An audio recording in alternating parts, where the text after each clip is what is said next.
आज आपको वेट करना होगा कि थोड़ी सी रिकवरी आ जाए। अपने पहले ट्रेड से बनाइए अपनी हर मॉर्निंग को रॉकिंग। जो ओआई पैटर्न है वो बात करने पे मजबूर कर रहा है। इन्वेस्टमेंट अप्रोच होनी चाहिए आपकी स्टॉक स्पेसिफिक, मार्केट के सबसे अनुभवी और भरोसेमंद एक्सपर्ट्स के साथ। एक एनगल्फिंग बुलिश फॉर्मेशन है इसके वीकली चार्ट पे। 1300 के ऊपर बाय रहेगा, 1290 का स्टॉप लॉस रहेगा। बुल या बियर के फियर फैक्टर को कहिए गुड बाय। देखिए, कॉन्फिडेंस मार्केट में तभी बढ़ेगा जब हम डे हाई पर बंद हो। पहला सौदा CNBC आवाज पर।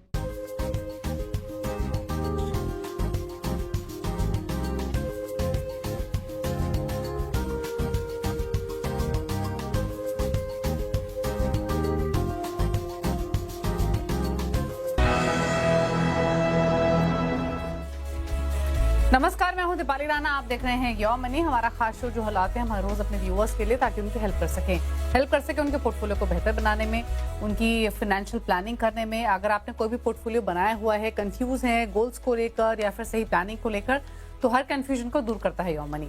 आप कैसे पार्टिसिपेट कर सकते हैं? आप व्हाट्सएप, ईमेल या सोशल प्लेटफॉर्म्स के थ्रू कनेक्ट करें। नोट कीजिए तरीका शो में शामिल होने का। 7045220000 हमारा व्हाट्सएप नंबर है। ईमेल है yourmoney@w18.com। फेसबुक और एक्स पर जाइए, शो को आप लाइव भी देख सकते हैं, अपने क्वेश्चंस पोस्ट कर सकते हैं #AskAwaz योर मनी लिखकर। आज हमारे साथ है फिनफिक्स रिसर्च एंड एनालिटिक्स के फाउंडर प्रबलीन वाजपेयी। प्रबलीन, नमस्कार, स्वागत है आपका। और सवालों को लेंगे, उससे पहले बात करेंगे आपके रिटायरमेंट गोल्स की और बढ़ते इन्फ्लेशन के हिसाब से आपको किस तरीके की रिटायरमेंट प्लानिंग करनी है, ताकि आपका जो बजट आप तय करके चल रहे हैं रिटायरमेंट के पॉइंट ऑफ व्यू से, वो ना बिगड़े। तो पहले तो इन्फ्लेशन रेट क्या होता है, कैसे इम्पैक्ट कर सकता है आपके गोल अमाउंट को, या फिर जो भी गोल आप डिफाइन करें रिटायरमेंट का खास तौर से, तो किस तरीके से प्लान करें, उसको पहले समझने की कोशिश करते हैं और बाकी कैलकुलेशंस को या फिर विद एग्जांपल्स सरल भाषा में प्रबलीन से समझने की कोशिश रहेगी। प्रबलीन, स्वागत है आपका। तो पहले तो हमारे व्यूअर्स को बताइए इन्फ्लेशन रेट क्या है और कैसे ये उनकी इन्वेस्टमेंट्स को इम्पैक्ट करता है। जी, नमस्कार Deepali. Absolutely, I think inflation एक ऐसी चीज है जिसको हम बोलते हैं कि एक एवरेज गेज होता है कि महंगाई कितनी चल रही है इकोनॉमी में, हमारे हाउस होल्ड बजट्स पे कितना इम्पैक्ट पड़ रहा है। अगर अभी हम हाल ही में बात करें तो जो ईरान, यूएस एंड इसराइल की वॉर चली है, उसकी वजह से हमने देखा है जैसे क्रूड ऑयल प्राइस इंक्रीज हुआ है, उसका impact Deepali directly house hold budgets पर भी पड़ा है। हमने देखा एलपीजी एक्सपेंसिव हुई है, पेट्रोल महंगा हुआ है। सो इन्फ्लेशन बेसिकली आपका जो पैसा है, जो चीजों की कीमत है, उसको दर्शाता है, और उसमें कितना इंक्रीज है या डिक्रीज है वो हम समझते हैं। गवर्नमेंट सीपीआई एंड डब्ल्यूपीआई के माध्यम से हमें बताती है कि बेसिक इकोनॉमी में कितना इन्फ्लेशन है। करंट फिगर्स की अगर हम बात करें तो क्लोज टू 4% हमने देखा सीपीआई आया है। एंड जो रिजर्व बैंक ऑफ इंडिया है वो काफी कड़ी नजर रखता है जो इन्फ्लेशन के रेट्स होते हैं उस पे, कि वो उनकी टॉलरेंस लिमिट के विद इन रहे। तो उनका एक मेरे ख्याल से जो कंफर्ट लेवल है वो अराउंड 2 to 6% की रेंज में वो दे आर ओके कि इन्फ्लेशन बनी रहे। अगर इकोनॉमी में उससे कम या ज्यादा अगर होती है तब वो थोड़ा वार्निंग साइन होता है। कम इन्फ्लेशन होने से दीपाली एक कहीं ना कहीं इंडिकेशन है कि शायद ग्रोथ नहीं है इकोनॉमी में, और बहुत ज्यादा अगर इन्फ्लेशन होती है तब भी डिफिकल्टी होती है, बिकॉज हाउस होल्ड बजट्स पे, लोगों की स्पेंडिंग पे बहुत फर्क आता है, उससे कंजम्पशन हिट होती है। और इसलिए इन्फ्लेशन का जो भी रेट है इकोनॉमी में वो एक तरीके का रिस्क भी दर्शाता है। हम इंडिया में एक डेवलपिंग इकोनॉमी है, और जितनी हमारी इन्वेस्टमेंट्स हैं, जितनी हमारी फ्यूचर प्लानिंग्स हैं, वहां पे जब हम डिफरेंट रिस्क को देखते हैं, हम बात करते हैं मार्केट में वोलेटिलिटी की, हम बाकी बहुत सारे रिस्क की बात करते हैं, जियोपॉलिटिकल रिस्क की, उसमें जो एक डिडक्टेड रिस्क है, जो इन्फ्लेशन रिस्क है, ये बहुत महत्वपूर्ण है, क्योंकि ये सीधे सीधे हमारे पैसे की कीमत पे इम्पैक्ट डालता है, हमारी बजटिंग पे इम्पैक्ट डालता है। फॉर एग्जाम्पल, अगर आज हम मान के चलें कि हमारा एक जो लाइफस्टाइल इन्फ्लेशन है वो 6% पे है, तो जो आज आप 50,000 का मान लीजिए आप हाउस होल्ड बजट रखते हैं, वही हाउस होल्ड बजट आपको सेम सामान खरीदने का, बिल्कुल सेम लाइफस्टाइल मेंटेन करने के लिए आपको 12 साल में तकरीबन 1 लाख रुपए चाहिए होंगे, और ऐसे ही 24 साल में आपको 2 लाख रुपए महीना लगेगा सेम उसको खर्चा करने का। तो जो इन्फ्लेशन रिस्क और रेट दोनों चीजें हैं, उनको हमें अपने किसी भी लॉन्ग टर्म गोल में फाइनेंशियल प्लानिंग करते वक्त उसको डेफिनेटली इनकॉर्पोरेट करना है दीपाली, ताकि कल को हमारा पैसा कम ना पड़ जाए, हम एक फिक्स्ड रेट लेके हम अपनी प्लानिंग नहीं कर सकते हैं। जी, ठीक है। अब इन्फ्लेशन के हिसाब से टाइम होराइजन किसका कितना है, उसके हिसाब से गोल डिफाइन करना है। लेकिन उससे पहले एक चीज़ और समझना चाहती हूँ मैं, उसके बाद इस कैलकुलेशन पर भी आएंगे प्रवीण। अगर कोई अपने रिटायरमेंट के लिए इन्वेस्ट कर रहा है तो क्या इन्वेस्टमेंट कहाँ कहाँ होनी चाहिए, डिपेंड करेगा कि कितना टाइम होराइजन उसके पास है या फिर कोई एक सेट फॉर्मेट है? क्योंकि यूजुअली रिटायरमेंट की जब हम बात करते हैं तो थोड़ी सी सेफ्टी को भी ध्यान में रखते हैं वाइल इन्वेस्टिंग, तो किस तरीके का कॉम्बिनेशन होना चाहिए पोर्टफोलियो का? जी।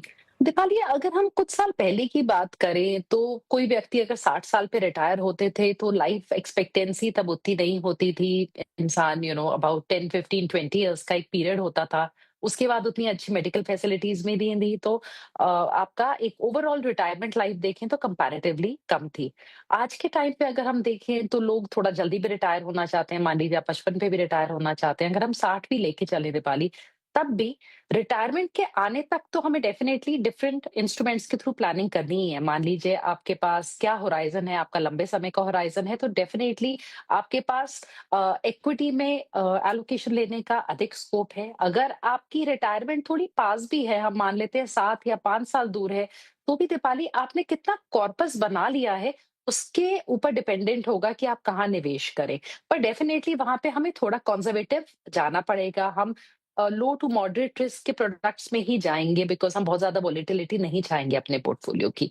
पर एक बहुत जरूरी चीज है जो हमें समझनी है कि ये जो पूरा प्रोसेस है ये आके रिटायरमेंट पे समाप्त नहीं होता है। क्योंकि अब एक मान लीजिए 60 साल पे रिटायरमेंट तक जो आपने कॉर्पस बनाया, उसके आगे दीपाली आगे का जो समय है जो आपका 80-90 साल तक रहता है, यानी कि it's can be 2 to 3 decades और 3 डेकेड से अधिक भी हो सकता है, उसमें आप पूरी तरह फिक्स्ड इनकम में नहीं बैठ सकते। तो यानी कि जब अप्रोच कर रहे हैं रिटायरमेंट को, आपके प्रोडक्ट्स में एक एसेट एलोकेशन हर टाइप के प्रोडक्ट की होनी चाहिए। आपके पास EPF, PPF, mutual funds, equity mutual funds होने चाहिए। पर जब आप रिटायरमेंट में भी हैं, तब भी दीपाली हमें एक कॉम्पोजिशन ही चाहिए डिफरेंट प्रोडक्ट्स की, बिकॉज आप आने वाले 20-30 साल को सिर्फ फिक्स्ड इनकम प्रोडक्ट से नहीं चला सकते। एंड दैट इज वाई जो हम एन्युइटी बोलते हैं वो कोई बहुत अच्छा ऑप्शन नहीं है, क्योंकि वहां पे क्या होगा, जो आपको मंथली पैसा आएगा वो फिक्स्ड रहेगा। आज आपको लगता है कि 50,000 महीने का आपको आ रहा है, बहुत अच्छा है, पर आज से 12-15 साल बाद वही 50,000 आपका हाफ खर्चा चला पाएगा महीने का, और थोड़े और साल में वो प्रॉब्ली आपके घर का सिर्फ 1/3 खर्चा चला पाएगा। तो बहुत जरूरी है कि आप अपनी एसेट एलोकेशन जो प्रोडक्ट चॉइस है वो रिटायरमेंट तक बहुत स्मार्टली प्लान करें। एंड उसके बाद भी दीपाली जो आपकी एसेट एलोकेशन है वो एकदम से कंजर्वेटिव टर्न नहीं होनी चाहिए, उसमें भी थोड़ा इक्विटी का कंपोनेंट, इन्फ्लेशन बीटिंग प्रोडक्ट्स का होना बहुत ही ज्यादा जरूरी है। आपने जो इन्फ्लेशन की बात की 2 से 6% की, हम हायर लेवल लेके चलते हैं 6% के आसपास का। 60 इयर्स अगर हम मान लीजिए रिटायरमेंट एज मान के चलें, और हालांकि again retirement needs monthly basis पे किसकी कितनी होगी वो इंडिविजुअल बेसिस पे डिपेंड करता है। बट एक एवरेज केस ले लेते हैं जो मासेस के लिए शायद सही बैठे। मान लीजिए 50,000 का किसी का अभी का खर्च है, कोई 40, मतलब अगर 5, 10, 15, 20 साल किसी के पास है रिटायरमेंट प्लानिंग के लिए, तो इन्फ्लेशन को ध्यान में रखते हुए किस तरीके से प्लानिंग करनी है, कितना इन्वेस्ट करना है, अगर आप एक कोई कैलकुलेशन जो आपने की वो समझा सके। जी, सो दीपाली, हम सबसे पहले शुरू करते हैं जिनका रिटायरमेंट अभी 20 साल दूर है। मान लीजिए कोई व्यक्ति 40 साल के हैं, उनने 60 साल में रिटायर होना है, आज उनका महीने का खर्चा 50,000 है, 90 तक मान लीजिए वो जिएंगे। 6% के इन्फ्लेशन के हिसाब से जब तक वो 60 साल के होंगे, रिटायरमेंट के टाइम तक पहुंचेंगे, उनका यही 50,000 महीने का खर्चा 1,60,000 बन चुका होगा। अब अगर हम 15 साल के रिटायरमेंट का पीरियड ले अभी, कि उनके पास 45 इयर्स के हैं और 60 पे रिटायर होना है, तो यही 50,000 का खर्चा जब तक उनकी रिटायरमेंट आएगी 15 साल बाद, उनका करीबन 1,19,000, 1,20,000 के करीब पहुंच चुका होगा।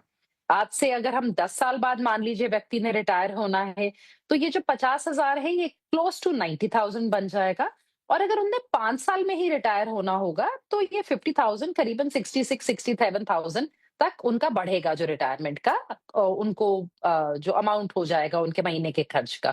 But at the same time Deepali, मान लीजिए आज उन्होंने, किसी ने, ये चारों व्यक्ति हमारे सामने हैं, इन सबका महीने का खर्चा सेम है, इनके पास डिफरेंट होराइजन्स है, और मान लीजिए आज इनने, किसी ने इन्वेस्टमेंट कुछ भी नहीं की है। अगर जीरो से शुरू करना है, ग्राउंड जीरो से शुरू करना है, तो जिनके पास लंबा समय है वो सिर्फ 58,000 की एक महीने की एसआईपी करेंगे तो वो अपना कॉर्पस जुगाड़ सकते हैं। जबकि जो व्यक्ति 15 साल जिनका रिटायरमेंट दूर है, उनका इन्वेस्टमेंट ज्यादा होगा। उनका ऑलमोस्ट 86,000 उनको इन्वेस्ट करना पड़ेगा। जिनका 10 साल दूर है रिटायरमेंट दीपाली, जिनका खर्चा करीबन 90,000 हो जाएगा महीने का, उनको 1,38,000 पर मंथ करने की जरूरत है इन्वेस्टमेंट। और जिनने मान लीजिए आज तक कुछ भी नहीं किया और उनकी रिटायरमेंट 5 साल दूर है और आज उनका महीने का खर्चा 50,000 है ऑलरेडी, उनको हर महीने 2,92,000 ऑलमोस्ट इन्वेस्ट करने होंगे। 2,90,000 हम राउंड अप कर लेते हैं। यानी कि दीपाली, इससे ये भी हमें सीख मिलती है कि जितनी जल्दी आप अपने रिटायरमेंट कॉर्पस के लिए बिल्डअप करना शुरू करें उतना अच्छा है, क्योंकि इन्फ्लेशन आपको ना प्री रिटायरमेंट ना पोस्ट रिटायरमेंट कहीं पे भी छोड़ने नहीं वाली है। और क्योंकि जो रिटायरमेंट कॉर्पस की डिमांड है वो हायर होते जा रही है, तो even with the basic expense 50,000 आपने देखा कि हमें कितना कितना इन्वेस्ट करना होगा और हमारा खर्चा सालों में कितना कितना बढ़ जाएगा। सो दीपाली, यहाँ पे definitely as soon as possible जो निवेश है उसको शुरुआत की जाए और कुछ कॉम्पोजिशन इक्विटी में जरूर रख के चलें, ताकि आपको लंबे समय में पावर ऑफ कंपाउंडिंग का फायदा हो और आपको इन्फ्लेशन बीटिंग रिटर्न्स मिल सकें। बिकॉज जो रियल रिटर्न्स हैं वो अगर आपके पॉजिटिव नहीं होंगे तो आपका पैसा और तेजी से डिप्लीट होगा। तो ये एक बेसिक जनरल मैथ के साथ मेरे ख्याल से मैं यही कन्वे करना चाहूंगी कि जिनके पास भी आज समय है वो समय रहते जरूर जागरूक हों और अपनी रिटायरमेंट की प्लानिंग करें। और जिनका रिटायरमेंट थोड़ा पास है वो एक रैंडम फिगर लेके ना सोचें कि बस मेरे को 1 करोड़ चाहिए या 50 लाख चाहिए और मेरा पूरा खर्चा चल जाएगा, क्योंकि ऐसा नहीं है। महंगाई के साथ हमें अपने पैसे को ग्रो करना है, तो जो साइजेबल अमाउंट है आजकल सबका थोड़ा सा ज्यादा है जो उनको रिटायरमेंट के लिए चाहिए। तो एक जरूर प्लानिंग करिए आप अपनी रिटायरमेंट की प्रॉपर्ली। बिल्कुल, और इनफैक्ट जो कैलकुलेशन बताई प्रबलीन ने बहुत ही इंपॉर्टेंट और बहुत ही क्लियर है। 50,000 महीने का खर्च अगर अभी आपका है और आपके पास 20 साल है रिटायरमेंट के, तो अगर अभी से भी आप निवेश करते हैं तो भी आपको 50-60 हज़ार की SIP करनी होगी। और सिर्फ 5 साल बचे हैं तो उस 50,000 के खर्चे को अगले 30 सालों के लिए मीट करने के लिए आपको लगभग 2.5-3 करोड़ की SIP, 2.5-3 लाख की SIP आपको करनी पड़ेगी हर महीने।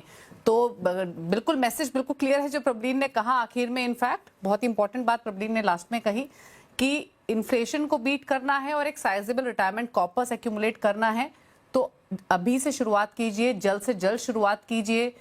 अपनी इन्वेस्टमेंट्स को धीरे धीरे एलोकेशन जो है उसको बढ़ाइए जैसे जैसे आपकी पॉकेट अलाउ करे।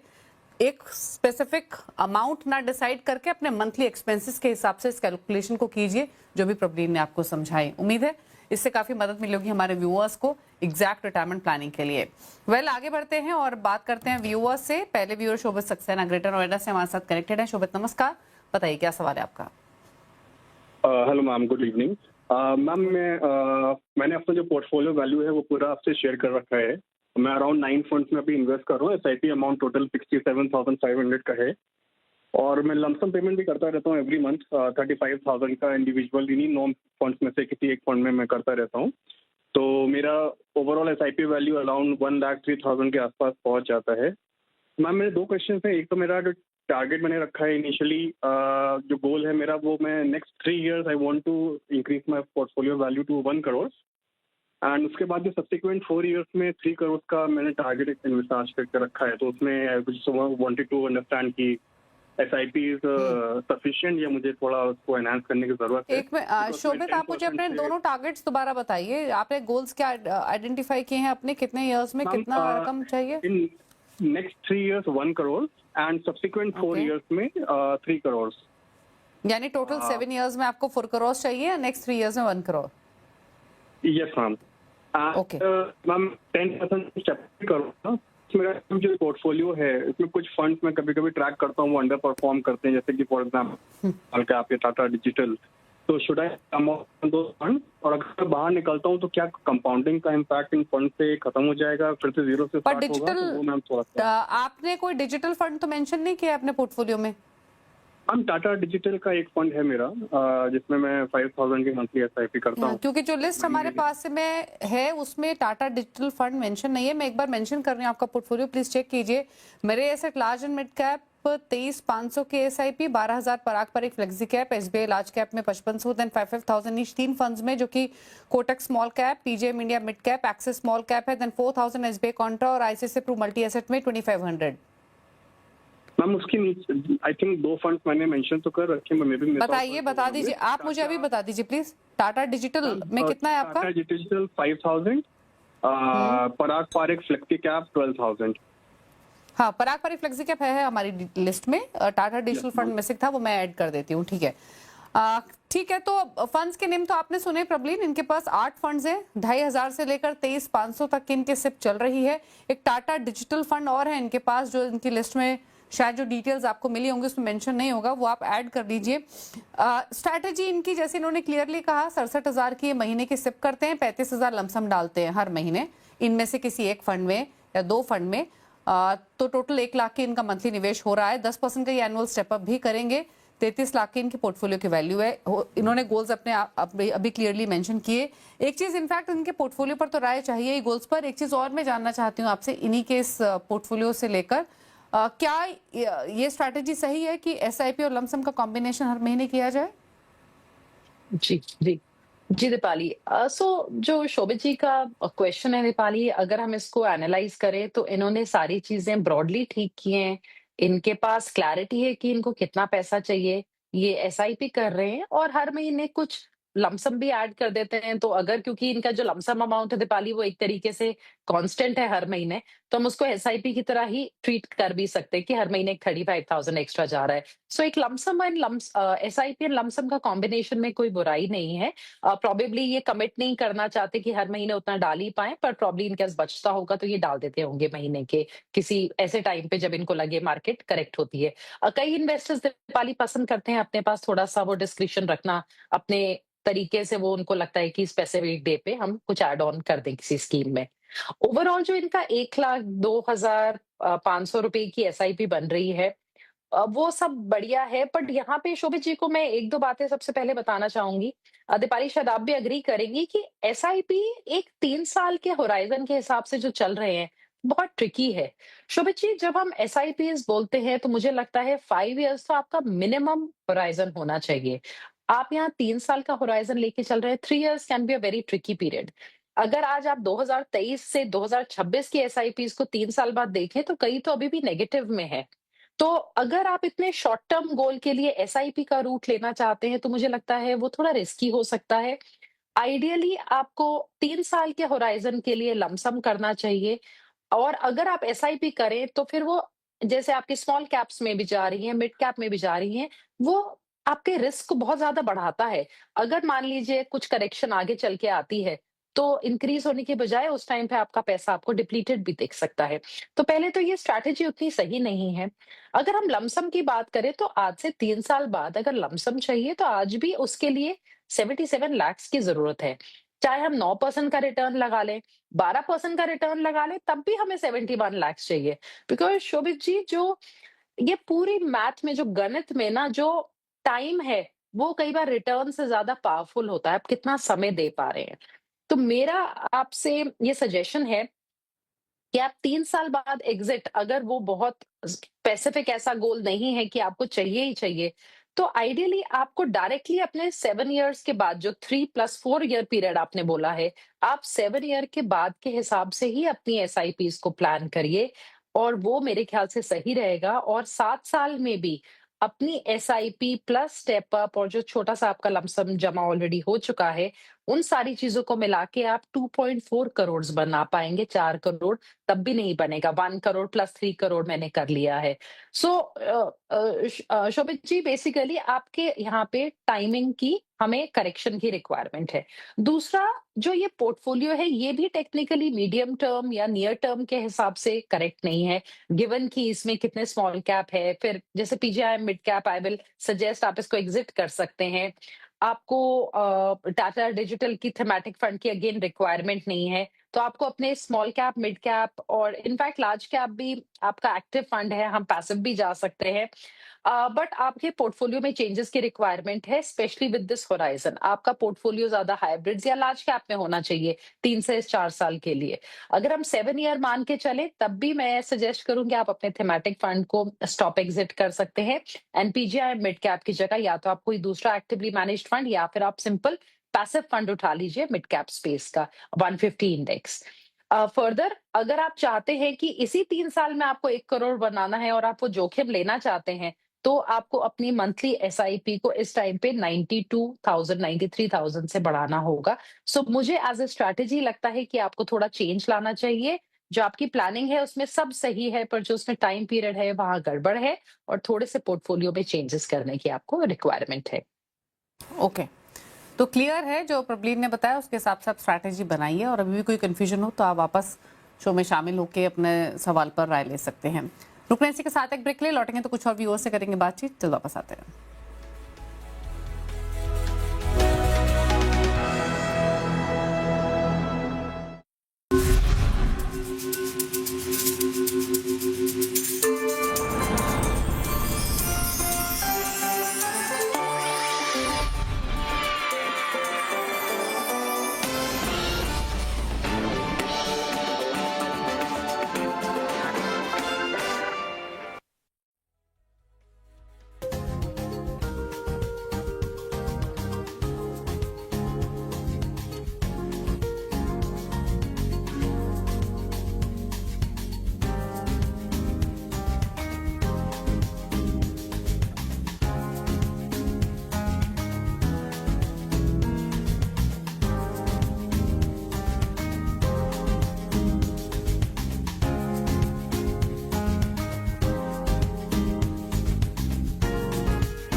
ब्रेक के बाद आपका स्वागत है। आप देख रहे हैं योर मनी। प्रॉब्लम हमारे साथ बनी हुई है। समय की कमी है इसलिए व्यूअर से बातचीत तो नहीं कर पाएंगे, लेकिन प्रॉब्लम के टॉप 4 फंड्स पूछ लेते हैं। अभी वो शोभित को भी सजेस्ट कर रही थी कि कुछ बदलाव कर सकते हैं अपने पोर्टफोलियो में, तो प्रॉब्लम ने आई एम श्योर कुछ फंड्स ऐसे ही आइडेंटिफाई किए होंगे जो कि जिनके साथ एक प्रॉपर पोर्टफोलियो क्रिएट किया जा सके।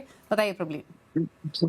जी सो दीपाली, आई फील अगर कोई लॉन्ग टर्म का पोर्टफोलियो बनाना है जो आज से 15-20 साल बाद का है, तो उसको एक mix of active and passive funds की तरीके से लेना चाहिए। So in the large cap space आप एक पैसिव फंड ले सकते हैं जो निफ्टी 50 की इक्वल वेट स्ट्रैटेजी हो सकती है।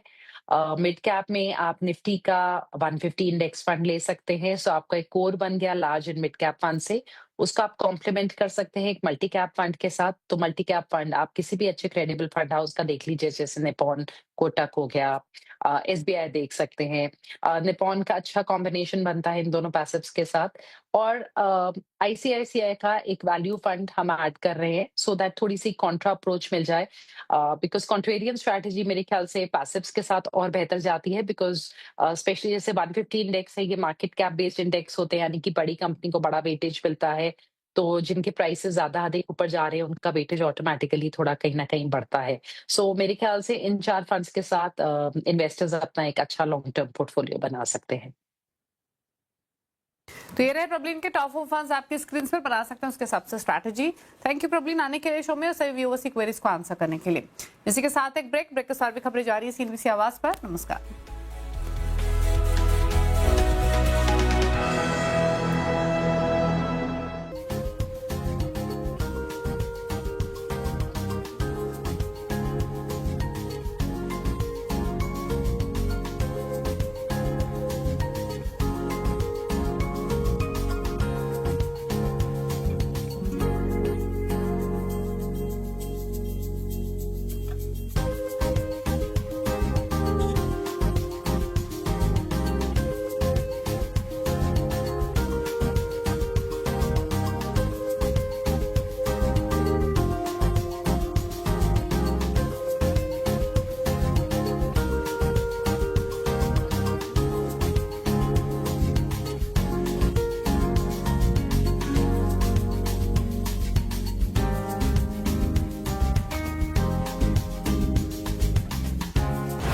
मार्केट के आखिरी 1.5 घंटे का सारा एक्शन।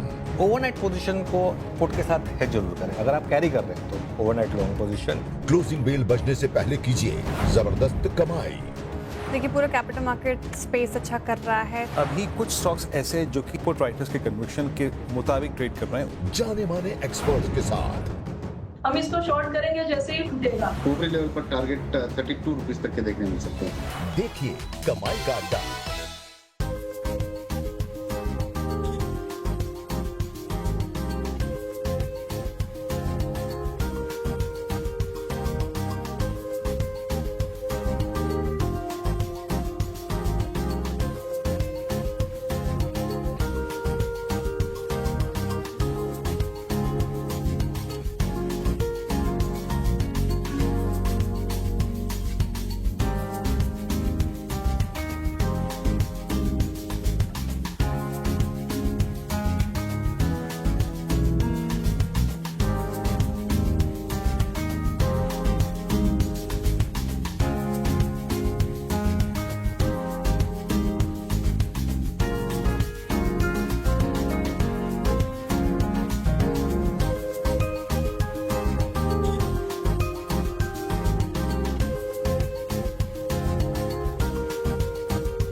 नमस्कार, आवाज समाचार में आपका स्वागत है। मैं हूं मनोज श्रीवास्तव। खबरों की शुरुआत करते हैं इस वक्त की हेडलाइंस के साथ। डोनाल्ड ट्रंप का बड़ा ऐलान, ईरान के साथ डील फाइनल। 19 जून को स्विट्जरलैंड में शांति समझौते पर होंगे हस्ताक्षर। जेडी वैंस बोले, ईरान के परमाणु कार्यक्रम पर रहेगी यूएस की निगरानी। हॉर्मुज के टोल फ्री रहने की उम्मीद। इजरायल ने कहा, हम डील के लिए बाध्य नहीं। यूएस ईरान समझौते की खबर से बाजार में तेजी। सेंसेक्स निफ्टी शानदार बढ़त के साथ बंद। मिड कैप स्मॉल कैप शेयरों में खरीदारी।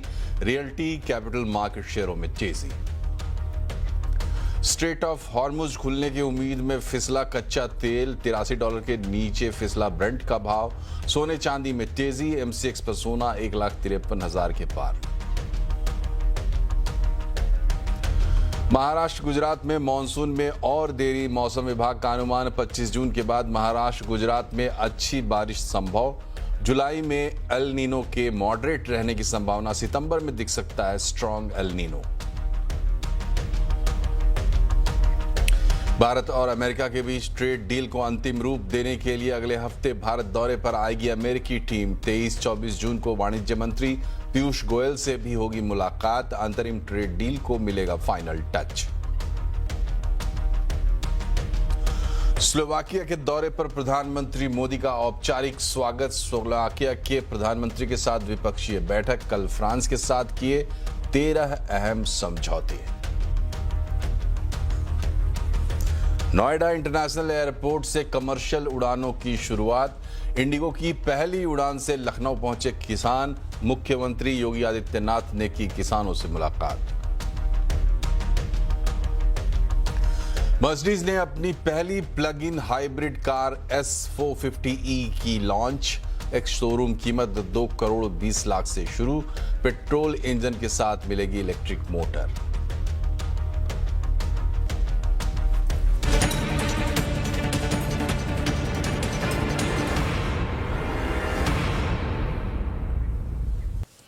अमेरिका और ईरान के बीच चल रहे तनाव और सैन्य संघर्ष को समाप्त करने के लिए एक ऐतिहासिक और बड़े शांति समझौते की घोषणा की गई है। 3 महीने से ज्यादा समय से चल रहे युद्ध के बाद अब शांति की उम्मीद की जा रही है। ट्रंप ने ताजा पोस्ट में कहा है कि स्ट्रेट ऑफ हॉर्मुज से तेल के जहाजों की आवाजाही शुरू हो गई है। वहीं हमारे सहयोगी चैनल CNBC के साथ खास बातचीत में अमेरिका के उपराष्ट्रपति जेडी वैंस ने कहा है कि डील के तहत ईरान का परमाणु कार्यक्रम अमेरिका की निगरानी में रहेगा और स्ट्रेट ऑफ हॉर्मुज में जहाजों की आवाजाही बढ़ेगी। Well, our expectation is that the strait is going to be opened in a toll-free way for the long term, and that's the sort of thing that we're going to figure out in these technical negotiations. You know, there are a lot of very important details to figure out that we're actually going to sit at the table and discuss together and figure out a path forward on these details.